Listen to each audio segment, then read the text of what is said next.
join us now on a fantastic voyage into the stars. The previous space races were but a means of propaganda, control, and military advantage. A money laundering scheme, selling the idea of an empty universe waiting to be penetrated. But lies have been revealed, gravy has been ladled, and times have changed. Today, Olive Tree Bear and Old Wise Bear will venture onward with a new anthem to free the crippled minds of the masses. An anthem titled The Fool's Choir.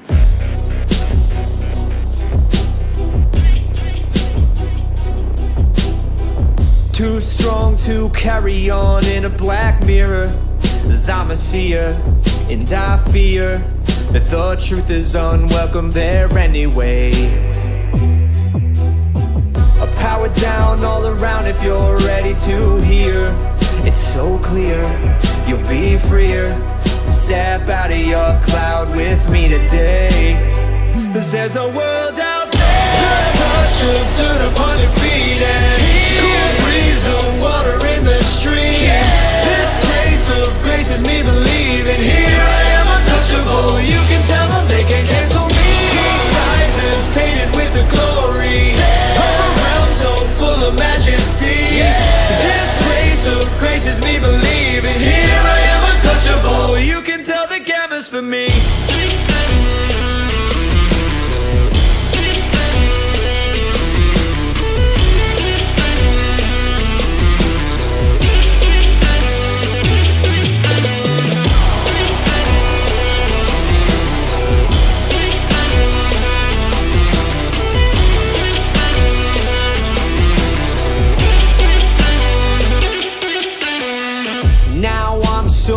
Somehow by winners, repentant sinners, listeners, as if the fool's choir just washed away.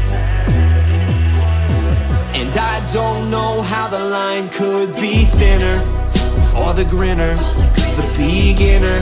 The fox kicking rocks won't have much to say, 'cause there's a world out there. The touch of dirt upon your feet and cool breeze of water in the stream.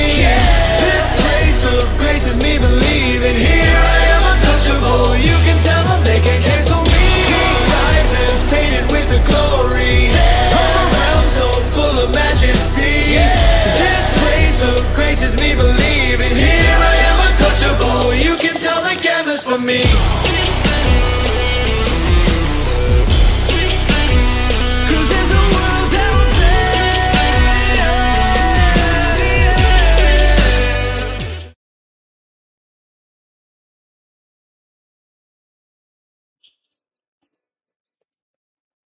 Let's see how this works.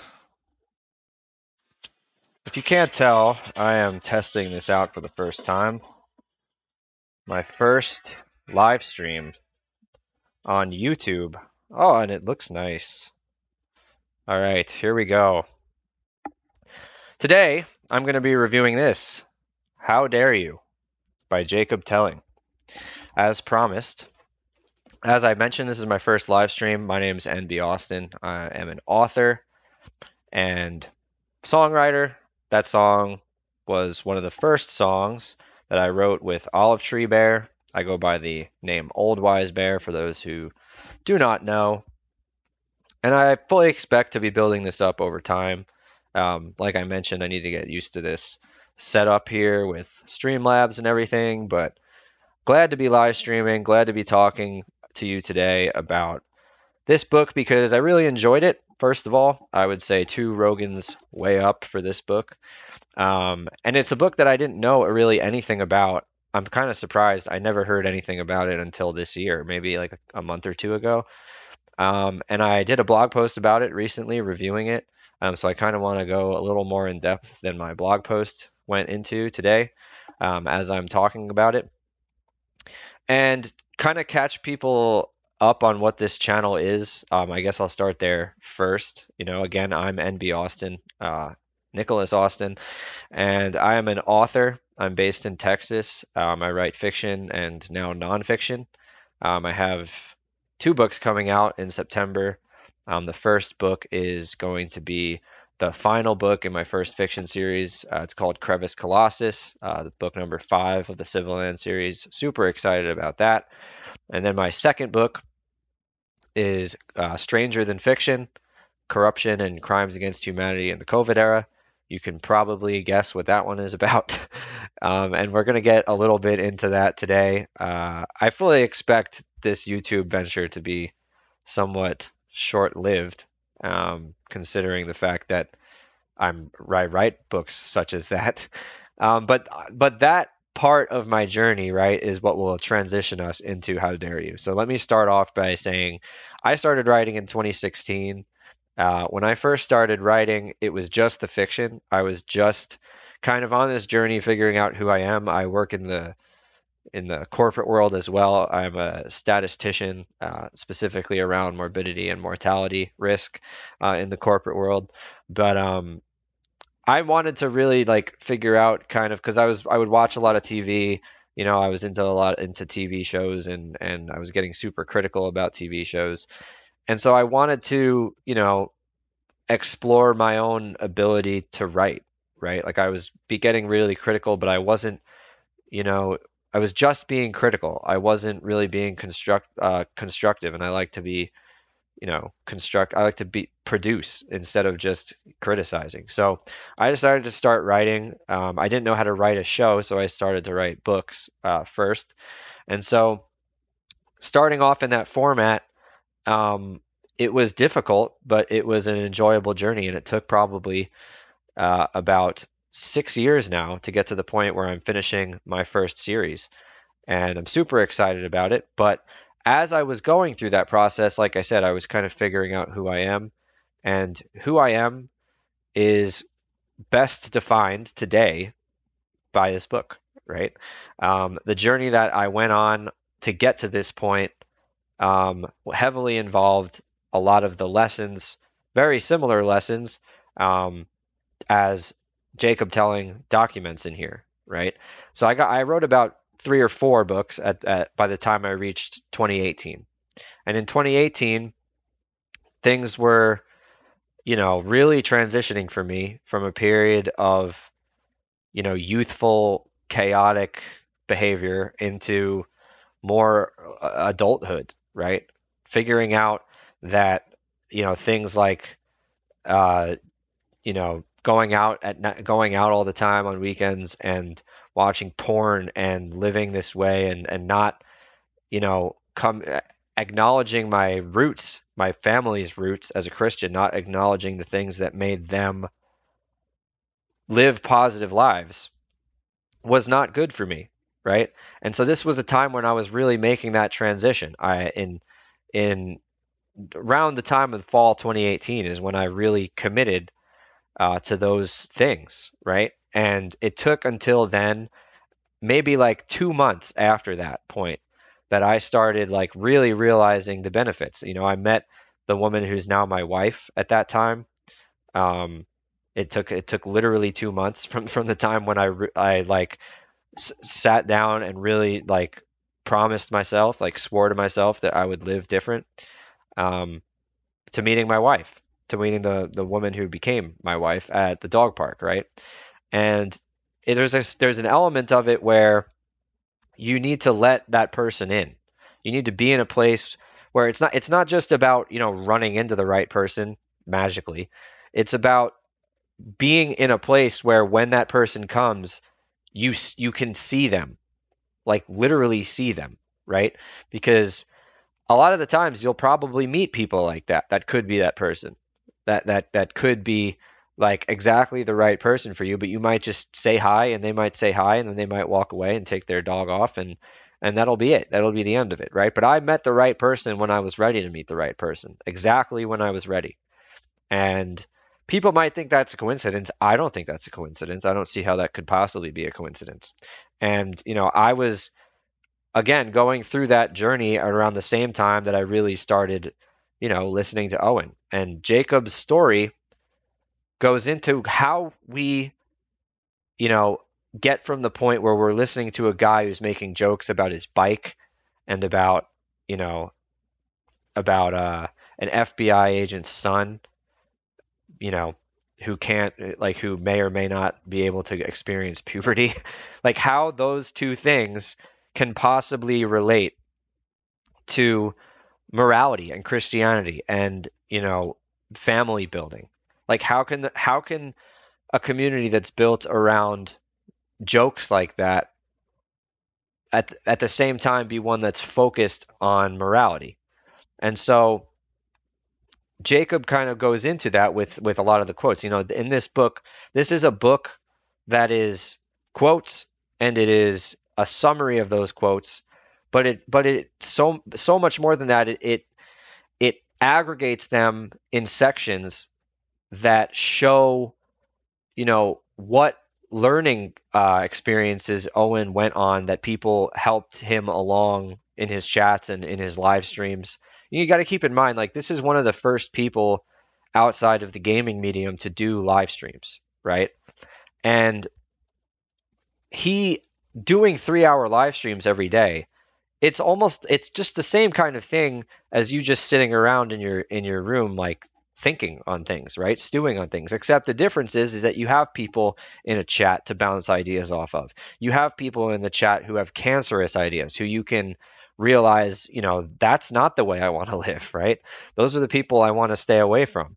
And so all the years after years after years of doing that, I think that process really allowed for learning while at the same time laughing, right? And that's one of the, each chapter in this book is a different value, right? One of the values is comedy. I won't go into a ton of the other values again in my blog post review on the book. I tried to not get too deep on spoilers or anything, but I will say that if you are experiencing confusion in these times of censorship and of conflict and of all this madness that kind of goes on in the world around us, this book is the resource. Like, this book is 6-7 years of experience with those very things, right? And not just one man's experience, but the author of the book's experience, his experience of the experience, and then also, all the people who followed along are the ideas in this book. Like, that life, that time spent in tribulation is what's in this book. And so there, in those pages, you can see the value of community. You can see the value of truth, a value of the value of a lot of these ideas, right? And the funny thing is like, now you have people who are like faking it, right?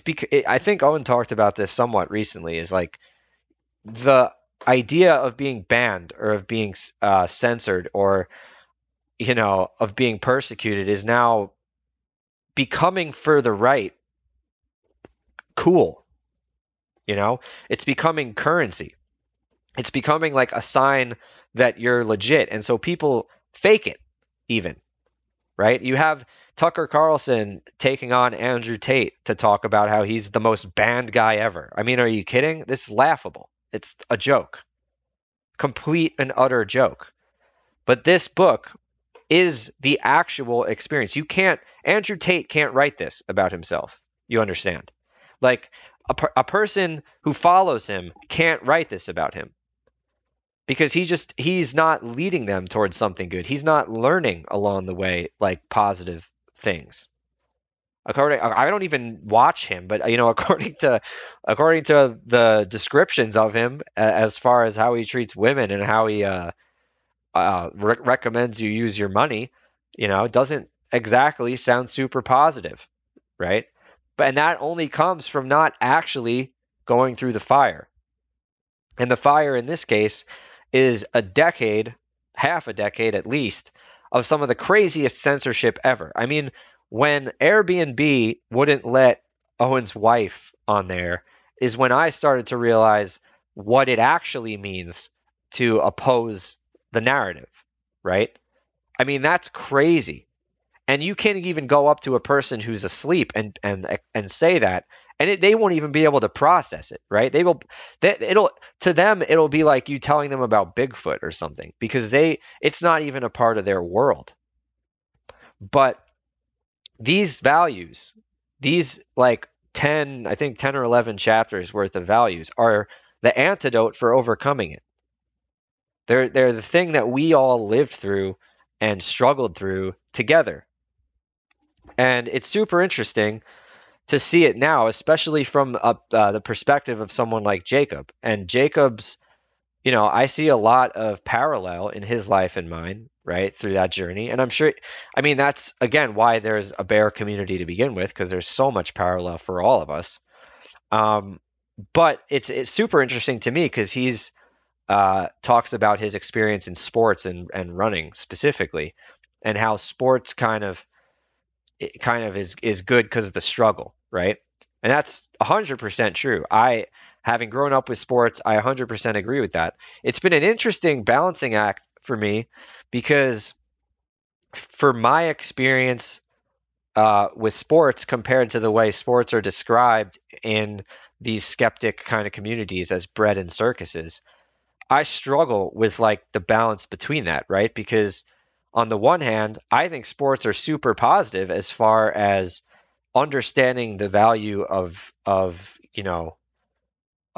not being soft, right? Understanding that partially, but also like understanding the value of it not being handed to you, of you having to earn it, of you not being a victim because it's all in your control, right? How good you are, how much you lift, how fast you run, these are all in your control. And it's just such a good environment, a positive one, one that's, not completely going to, ruin you if you don't succeed. It'll help you if you don't succeed in a way. It's a super positive place to learn those things. And so seeing Jacob talk about that, and one experience in particular that was super interesting to me was his time coaching as a Paralympian, or coaching a Paralympian. It's one thing to go through the trials of being an athlete, but being a coach is a whole nother step that seems incredibly fascinating to me and like a serious challenge. Now, why you should read this book, again, I'm gonna say a little bit more than just the lessons in it. If you're a bear, first of all, this is the amount of quotes in here will bring you back to a big degree, right? I'll bring you back to endless hours of streams that you would never otherwise remember, right? Unless you like took the time to really go back and look at 3-hour streams from 3 or 4 years ago. Jacob does such a good job of taking some of the biggest phrases, right, and organizing them together like this puzzle.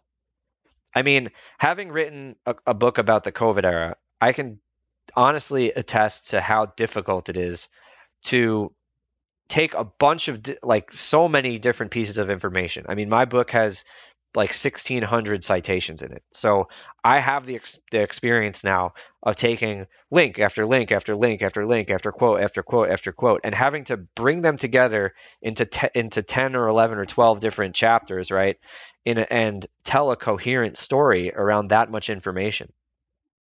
And Jacob does that to such a degree that like even as you're reading the quotes, like you can see how they connect versus the ones in the previous chapter or the next chapter, right? And I also really like that they are presented at the end of every chapter. Like I said, he talks about his sports, his own experiences in sports and his own experiences in life. And there's so much more to this book than just Owen's points of view, right? Jacob is the one telling the story here. This is not just a book that's to regurgitate from like a fan of Owen of who's regurgitating him. This is iron sharpening iron. And that is the experience of the Bears from beginning to end, right? From the time he started live streaming to today, that is what has made this community very strong. Now, for me, I've benefited so much from it. I can't even begin to explain how much. Like, when I first started writing books, it was just me in the dark, right? It was me with my head down and no one paying attention to anything I was doing. And this stream is going to be like that. My first couple streams I know are going to be like that. But at the same time, you do that and you build up, you build and build and build, right? You have this encouragement, this voice that seems like it's in your head, but it's on the screen, right? And you're interacting with it on the screen, and it's like, keep crushing, right?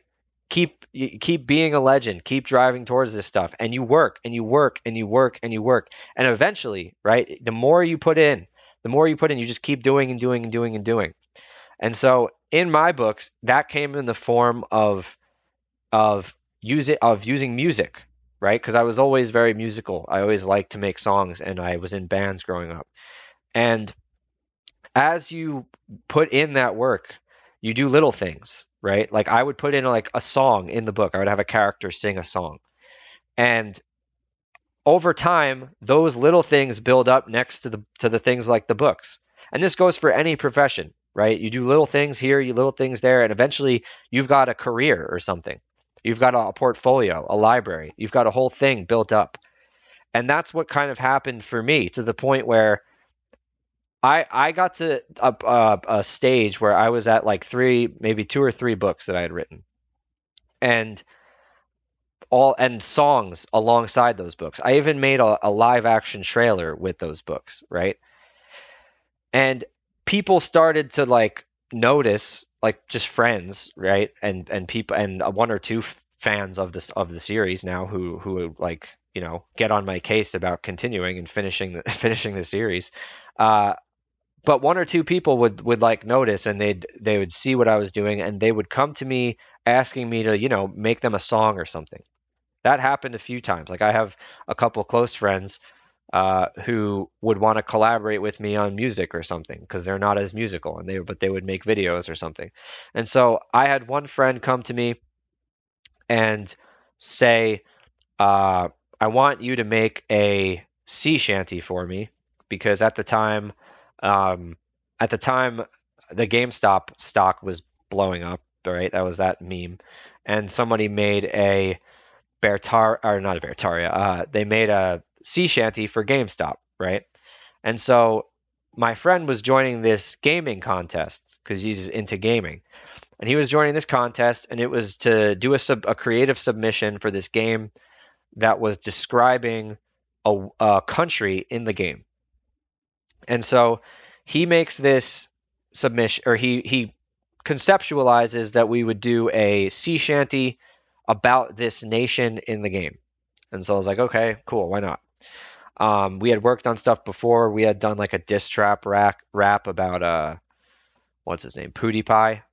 It was pretty funny. Like people said we should have won. I agree. I think we should have won. But that's I digress. But so we make this sea shanty for this game about this nation. He basically sends me a website link that has a description of the nation in it, and I get to working on writing the song. And it comes out so good. So as far as the nation, right? It's such a great description of the nation that I was like, wow, this sounds like a cool place. Like I want to fight for this king in this nation. I want to play this game. This sounds awesome, right? And so based on that, I was like, okay, why don't I make another sea shanty, this time for my books? Maybe people will hear it and they'll want to read my books or something, right? Maybe they'll think this place, this Murrieta Territory place that I'm writing about, sounds cool.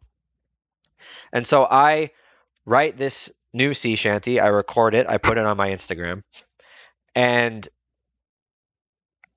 little do I know, right, that someone named Olive Tree Bear is even following me. I don't know, maybe I commented on something and he liked it or something along those lines in the bear community. But I had bears following me here or there, and he just happened to be one of them. And he reaches out to me after he hears the song, and he says, why don't, like, this is really cool. Why don't we do a sea shanty for the bears, right? And I hear that, and I'm like, okay, yes, because again, at this point, my philosophy is to crush, right? My philosophy is anytime someone offers anything to me creative, I do it, because why not? Why wouldn't I do it? And so I didn't know he was talented. I had no idea who he was. I didn't hear any of his music before that. I didn't even know he made music. I honestly didn't even know what he did, really. I just thought he was saying like maybe he would write some lyrics and I would write some lyrics. But he tells me eventually, he says that he wants me to write the lyrics. So I write the lyrics and it comes out really, really good, really funny. Like I think the lyrics really didn't change much at all from the lyrics that you now hear for the Barataria sea shanty. And time passed and he hadn't even sent me, the track with the music in it. So I just sent him the tracks and I guess he was working on it for a little while and I just didn't think much of it. Time passes, couple of days pass, couple weeks pass, and he starts sending me other tracks, right? He says, "Hey, listen to this. Like, why don't you write lyrics to this for me?" And I start listening and I'm like, "Holy shit, this guy can really produce really good music." Like I had no idea who I was working with. I can't believe how good this sounds. I mean, this is crazy. How did I get this lucky? So I start writing lyrics here and there, recording my voice to songs. I learned a lot about recording from him over that time. And this is in the spring, early spring of 2019, probably. I think maybe 2020. I don't remember, one of those 2 years. And and we're just producing song after song. We have this huge library of music at this time, right? And we build it up and build it up and build it up and build it up until the point where eventually we're finally ready to release the sea shanty. We released the sea shanty, and when I tell you, I thought it was a really good song when I first heard it. I mean, it's rah, it's super exciting. His production on it is incredible, Olive Tree Bears. But when I tell you the reaction to it blew my mind, I mean, like, I had no idea people would give a shit, right? Because I write books. It takes a long time for people to give a shit about books. Most people will read maybe a book in a year, right? Up until the point I started writing, I probably read a book in like 5 years. I never used to read books. I read them all the time now, but the average person most likely does not read too often. At least maybe not as little as I used to read before, but definitely not often, right? And so the more I was writing, the more it would frustrate me at times, right? Because it's like the people who did read it really liked it, and you'd send it. Some people, they just never read it, and some people, don't even just care. They don't even care to even say that they're going to read it or whatever. It takes time to build these things up because it takes time to read, right? Everyone's busy. A book is a long form thing. What isn't is music. And when that thing got released and Owen shared it and all these people shared it, my mind was blown. I mean, to say that things could not have worked out more perfectly is an understatement. However, this is the point of this whole thing, right? Crushing inevitably leads to that. Again, I'm not going to pretend like it was a coincidence that happened. You crush, you produce without any expectation, okay? Just producing with other people, for other people, over and over and over and over and over and over for a period of time. It happens eventually, right? People experience it and they get as much out of it as you eventually. And that's happened more and more with my books even, right? And that just takes time. But if you stop, it ends. It doesn't happen. If Owen had stopped streaming when things got hard on all the platforms, I don't even know which platform to name because there's been so many of them. But if he stopped after things had gotten hard, right? Maybe in 2017 or 2016 or the time that he got banned off YouTube or the time that he got banned off Twitter, any of those times, if you let those things get to you, you lose because of the lack of opportunity that you're allowing yourself to experience by not continuing to produce, right? And in order to do that, in my opinion, in my experience, these values are the thing to follow, right? These values are the thing to follow. If you want to, experience something real. Not Andrew Tate, something real. You have to tell the truth all the time. I'm not calling Andrew Tate a liar, but like there is a limitation of how actual of an impact, what kind of longevity there, because of the inauthenticity. People don't live like that. He does, because he takes all this debt money, but it's absurd. You can't look at that and not think it's absurd. You want me to read? Let me do this right now. I'm going to read. I swear, I was legit thinking about making oh, I can't even do it because he's not even on here anymore. Shit. Wow, was he kicked off YouTube? Or Instagram? I forgot. Ah, that sucks. I was gonna read one of his captions because his captions on Instagram are so hilarious. I mean, they're absurd. They're absurd. It's like motivation, but like instead of motivation, it's just confusion. It's like his goal is just confusion. It's like, I am the wolf, and the wolf is me. Do you understand? Like, it's even longer and dumber than that, though. If the wolves come for you, and you're in the woods, you're dead. But me, I am the wolf.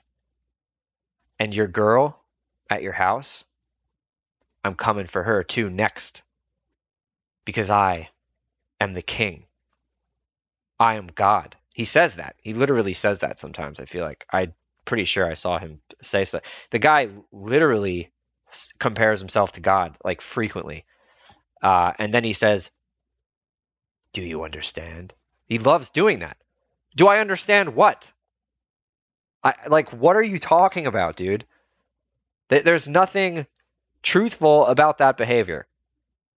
No, I don't understand. I literally completely do not understand. But anyway, I can't read these tweets. It's so annoying. This is what's so frustrating about censorship is like Andrew Tate is not worth being censored.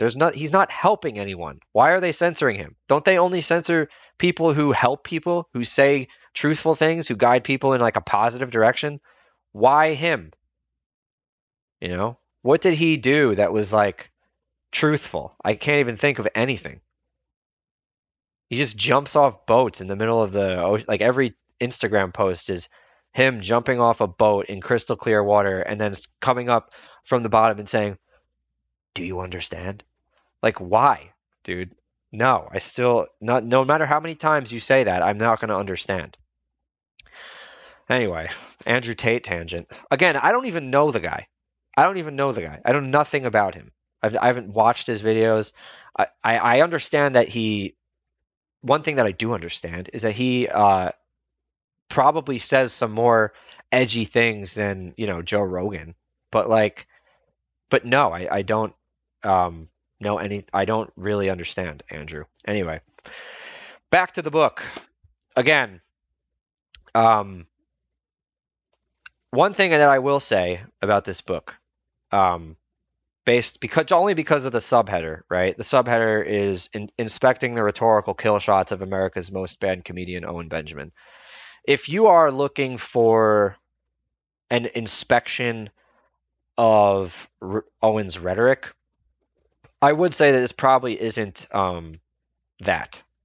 It's more, it's an inspection of his rhetoric and like how it has a positive influence, right? It's an inspection of his rhetoric around what it says about who he is and what he believes in. But as far as rhetoric goes, most people think of rhetoric. When I think of the word rhetoric, I think of when I think of like a rhetorical kill shot.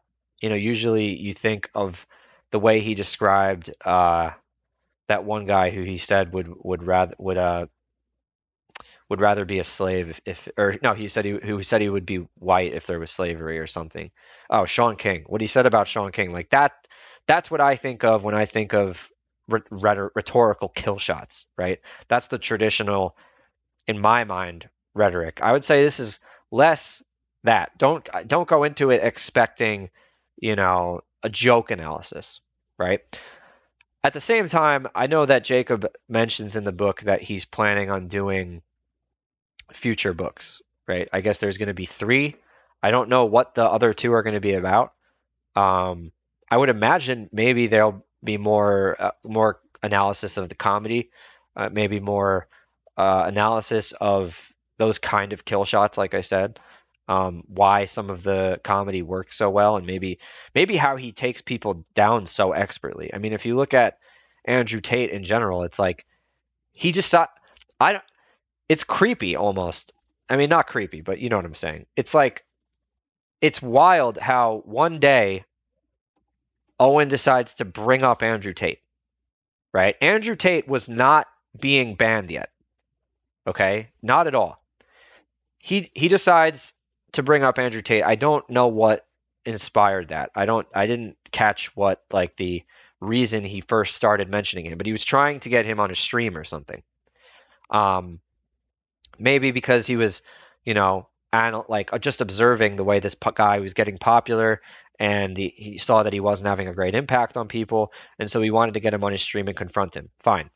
But what's crazy is that for someone as banned as Owen to get to do that, right? And to get a reaction, not even a reaction from Tate, but like to have ripple effects to the point where Tate gets banned everywhere that quickly is just crazy. It's honestly what's helped me in a lot of ways not stress out about censorship at all, because you can't really see it as much because they purposefully try to hide it, right? But the amount of influence Owen has on the universe is nuts. It's nuts. Like, somehow, I wonder about this all the time because I've gotten a lot more selective about who I follow and who can follow me and stuff on my social media too. And when you do that, you start to think like, what is the social media outside of my bubble version of social media, right?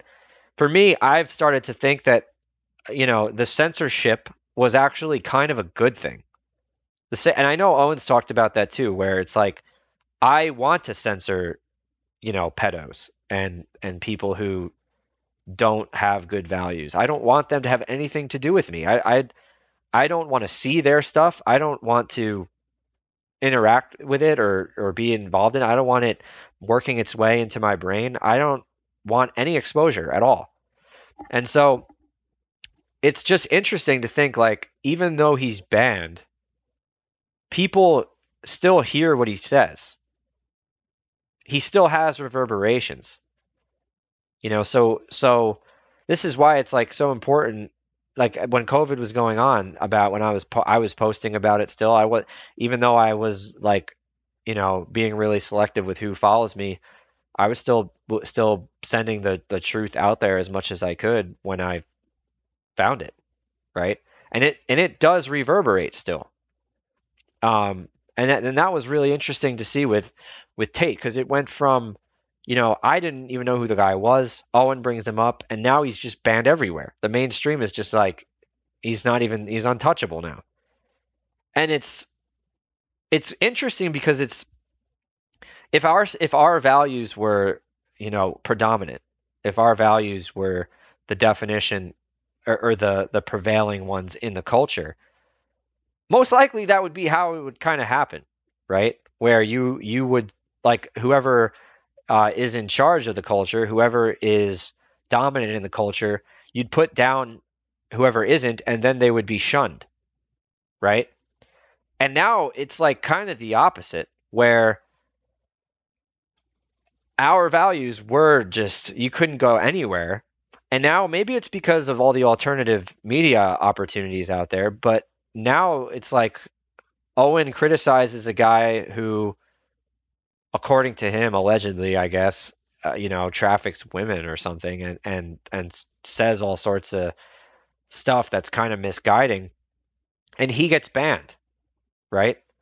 And so who really owns the culture, right? Who really dominates the culture now?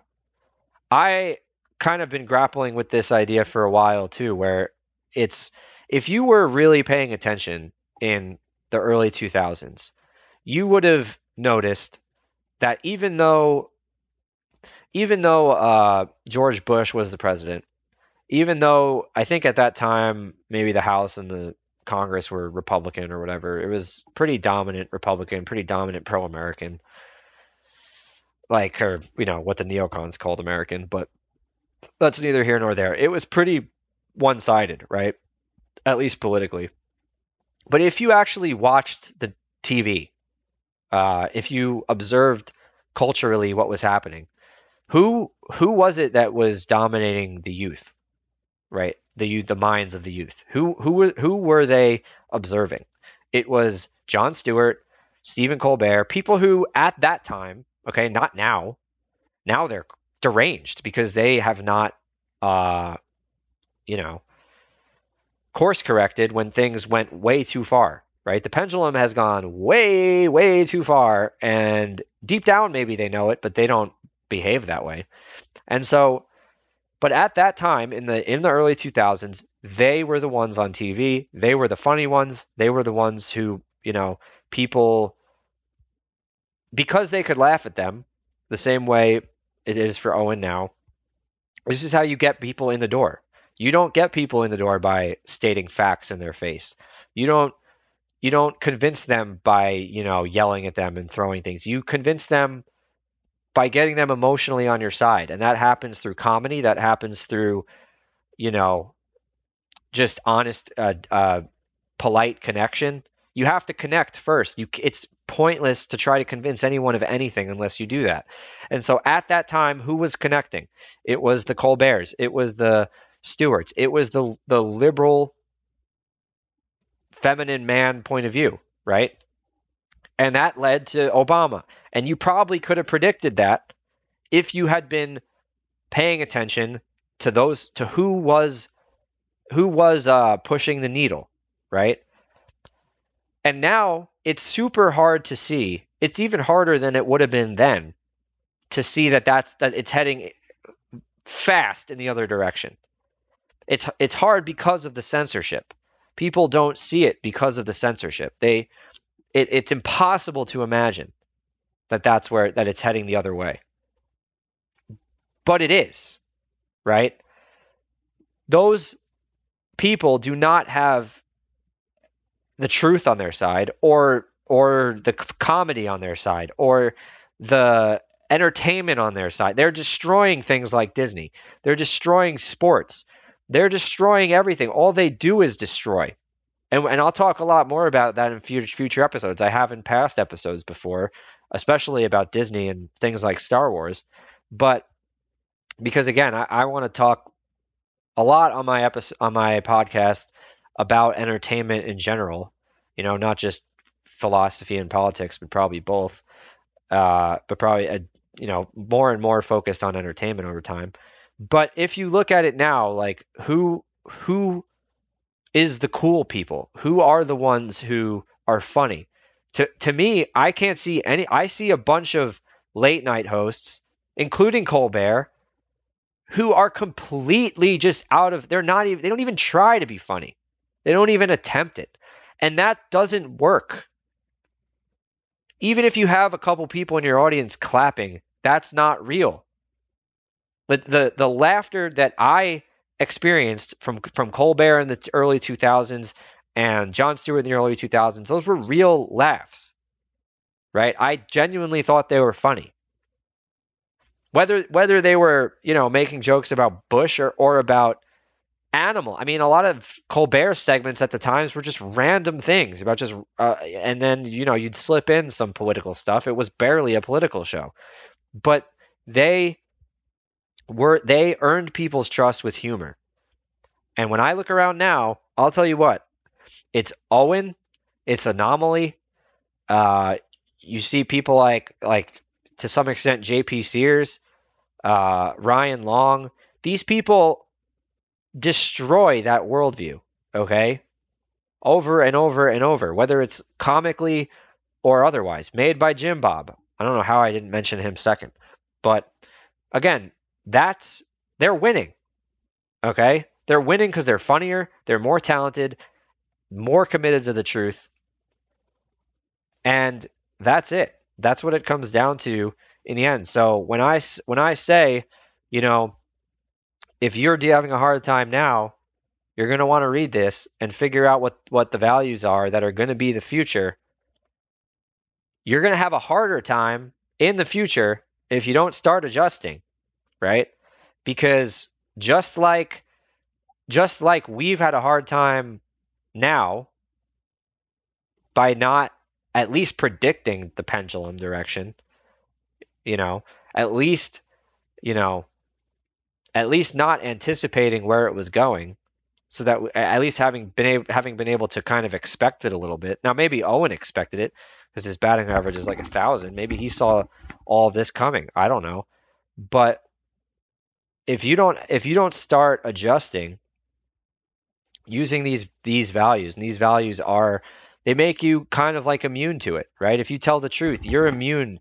There is no pendulum shift. The truth is fixed, right?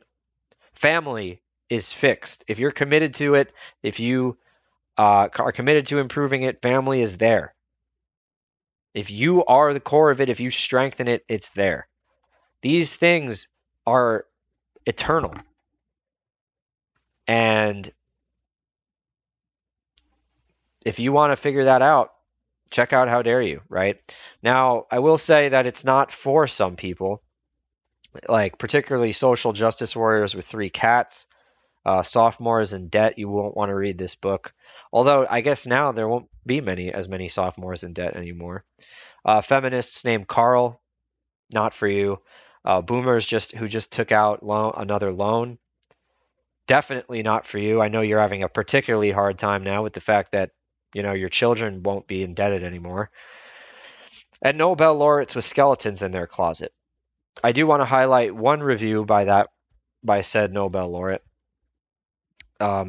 What Jacob naively fails to grasp pertaining to safe spaces flagrantly resonates throughout his toxic male prose. His hapless ignorance of academia manifests as equal parts prejudice and oppressive. It's privileged, mansplaining bigots like this who contribute to the problematic dismantlement of the great coming utopia. That one I actually kind of agree with. So maybe if you're a Nobel laureate, you might still benefit from this book.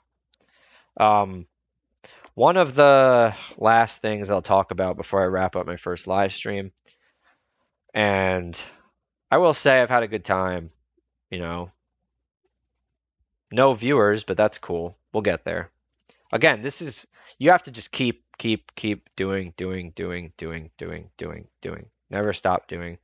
And that's hard at times, but you get there. After a while, you get there. But one of the last things I wanted to talk about is where I'm at. Again, you can check out my review of this book at my blog.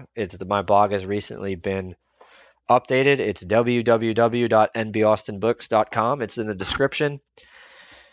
And it's super exciting. It's been made to look a lot better than it was when I made it the first time.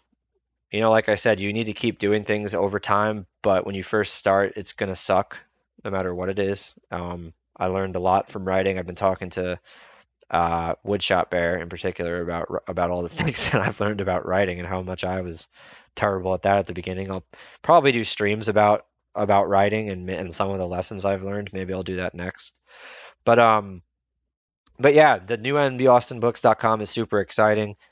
You could buy your books there, or you could buy them on Amazon. Amazon, you'll probably get them quicker.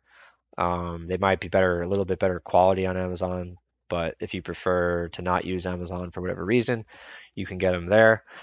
I'm probably going to do this more often, especially now that I got Streamlabs figured out. That's pretty exciting. And we'll talk about a bunch of things. Like I said, because now I write fiction and nonfiction, I'll definitely be doing all topics on both, just whatever is interesting to me, whatever I notice at the time. And the thing is about the nonfiction is it's going to be a lot harder because, I'll probably be banned on here in like if I read even like a chapter of the COVID book, I'd probably be banned on here and before I like even start the video. But we'll see. We'll see how it goes. I might just say like I might just figure I need to get better at using code words probably, right? I know a lot of these experienced streamers have a lot of code words for, you know,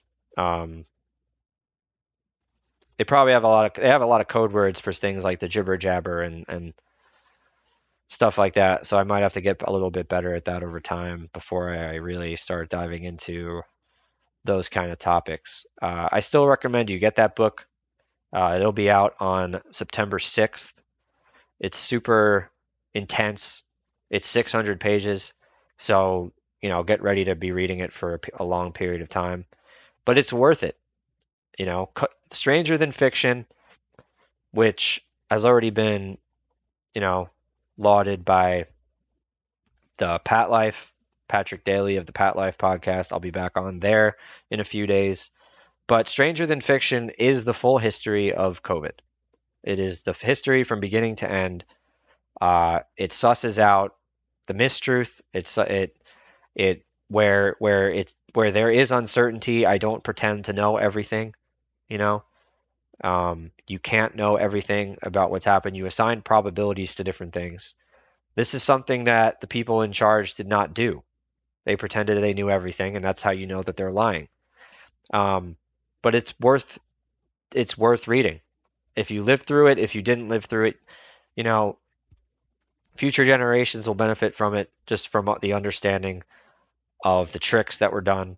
And because I have expertise, especially in morbidity and mortality, I think I offer like a particularly valuable perspective on it. I was trained in these things. I was trained to be able to identify when a calculation for mortality is completely absurd, which it was the whole time. And so, yeah, so September 6th for that one, September 12th for Crevice Colossus, my last fiction book. Yeah, Crevice Colossus, by the way, part of the Civil Lands series. Civil Lands is a fantasy western series. Again, it really paralleled my journey from kind of chaos into, I would say Jacob would probably say honor culture type Christianity. And so if you start reading from the beginning, it's chaotic in the beginning, and it continues to be action packed literally the entire time. I'd say the two strongest things that I have in my tool belt are the twists that I have in there, and as well as the character development over the course of the series. I can't even believe how much the characters grow, like from who they are in the beginning to the end. There's development from book to book, from book 1 to book 3, from book 1 to book 4, etc. And I would just really recommend it as far as fiction goes. I think one of the things that I'll probably talk more about in the future is just the value of reading new fiction, right? Something that I see on YouTube, and like again, I might address this more in the future. I really like channels like Doomcock has a good one. The Critical Drinker is really good, and Mauler. I like those guys. I like the people who critique movies because I used to do that a lot in my own personal life, right? I used to get really frustrated about how Disney and SJWs are just ruining a lot of this stuff. But instead of, at times, right, I like that they do it because it's funny. Like they do it in a funny way that's a substitute for watching a crappy movie, right? If they can make fun of a crappy scene and also make a joke about it, they're uplifting me. They're not just making me mad. So that's what I really like about their channels. But if you can substitute it with something new, something good, something that's not written by people like that, that's also valuable, right? And I know that the Critical Drinkers wrote a book. I know that when the last time I checked, it wasn't available yet. So whenever it becomes available, I'll probably buy it. I'll probably review that. I have another book by my brother's friend who I'm going to review. It's called False Heart by Dylan Anglin. I'll talk about that. Again, the theme of this channel overall is the same that I have written at the front of my website, which is, you don't upend the current thing by complaining about it. You have to replace it with a new thing. And so, if you want to understand and replace these things, if you want something positive to help you understand and replace, whether it's entertainment, whether it's books or movies, like if you like fiction, then the Civil Land series is another option, right? It's a way out of absurd things and into exciting new things that don't try to fool you. The overall message is family. The overall message is coming of age in a realistic way, right? Not where, everything's handed to you. And so if you want those alternatives, head to nbaustinbooks.com. Until then, I'm NB Austin. Like I said, probably people will see this later, maybe, if at all. But either way, I'll be doing this again sometime soon. So thanks for joining.